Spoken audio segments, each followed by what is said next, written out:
زندگی میں چینج آ جاتا ہے۔ اگر آپ رب کو اللہ کہہ دیں کہ ربنا اللہ، یہ رب میرا اللہ ہے، یا آپ نہ کہیں، یعنی زبان حال سے اگر آپ نہ کہیں، تو دونوں کی زندگیوں میں بہت بڑا فرق ہے۔ اور میں تو آپ کو یہ کہہ رہا ہوں نا کہ عام طور پہ تو ہم نے یہ فیصلہ نہیں کیا ہوا ہے، ہم نے یہ اعلانیہ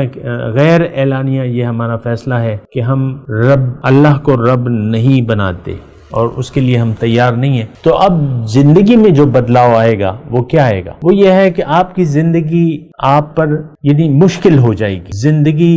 مختلف مسائل آپ کو آ کے گھیر لیں گے، کیونکہ اب تو دیکھیں ساری توجہ آپ کی ظاہر پر ہو گئی۔ اب حسب منشا تو آپ کو نتائج نہیں حاصل ہوں گے کہ آپ جو ہے جو مرضی آئے کرتے رہیں، جو آپ چاہیں وہ ہو جائے، ایسا تو نہیں ہو سکتا، بلکہ یہ تو اب اللہ تعالیٰ کے فیصلے ہیں جو اس نے کیے ہوئے ازلی طور پہ، اور انسان تو حریص ہے، وہ تو راضی نہیں ہوتا، اپنے نصیب پر کوئی بھی راضی نہیں ہے۔ عام طور پہ ہم سب تقریباً ظاہری زندگی میں تبدیلی کے خواہش مند ہے، تو وہ میں تو اس بات پہ یعنی میرا کوئی اعتراض نہیں ہے کہ آپ تبدیلی کی خواہش کریں، یعنی یہ غیر مناسب نہیں ہے، لیکن غیر مناسب اس وقت ہو جاتی ہے کہ جب آپ اللہ کو بھول کے یہ فیصلہ کرتے ہیں، اللہ کو بھول کے آپ یہ خواہشات دنیا میں جب آپ گرفتار ہو جاتے ہیں،